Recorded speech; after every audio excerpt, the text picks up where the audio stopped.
మాటలు మాట్లాడుతున్నారు. లేనిపోని విషయాలు ఎక్కడెక్కడియో తీసుకొచ్చి మాకు అంటబెడతా ఉన్నారు.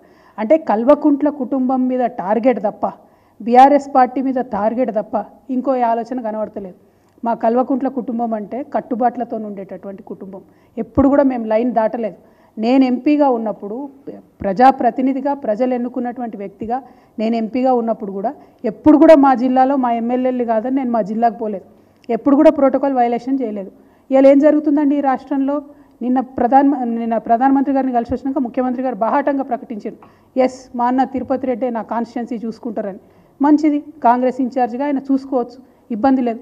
కానీ కలెక్టర్ గారు ఎందుకు ఆయనకు ఎదురెళ్ళి స్వాగతం చెప్పాలి? ఎందుకు అఫీషియల్ మీటింగ్లలో కూర్చోవాలి, అఫీషియల్ రివ్యూలలో కూర్చోవాలి?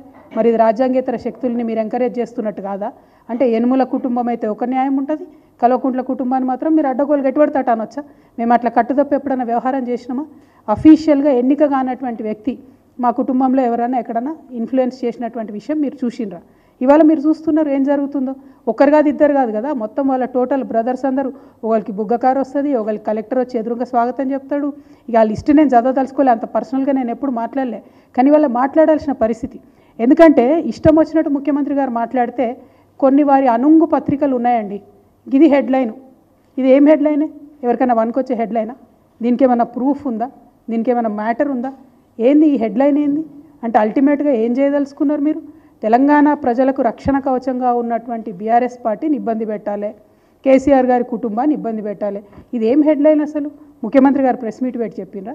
చిట్ చాట్లో ఏదో ఆయన సాటుమాటుగా మాట్లాడిండు. మాట్లాడితే ఒక పత్రిక, ప్రధాన పత్రిక హెడ్లైన్స్లో వస్తుందంటే దీని వెనుక ఉన్న కుట్రను దయచేసి తెలంగాణ ప్రజలు అర్థం చేసుకోవాలి. ఈ పత్రిక ఎవరిది? నిన్న ఆయన కలిసినటువంటి మోడీ గారు ఎవరు పార్ట్నర్గా ఉన్నారు? కేంద్రంలో రాష్ట్రంలో ఎవరు అధికారాన్ని పంచుకుంటున్నారు? పక్క రాష్ట్రంలో ఈ పత్రిక సంగతి ఏంది? ఇవన్నీ కూడా దయచేసి తెలంగాణ బిడ్డలు ఆలోచించవలసినటువంటి అవసరం ఉంది. ఎందుకంటే ఇటువంటి కుట్రలు ఇంకా పెద్ద ఎత్తున సాగుతాయి ముందు ముందు. వాళ్ళు చాలా ప్రయత్నాలు ఇదివరకే చేసిండ్రు, ఇంకా కూడా పెద్ద ఎత్తున ఆ ప్రయత్నం చేస్తారు.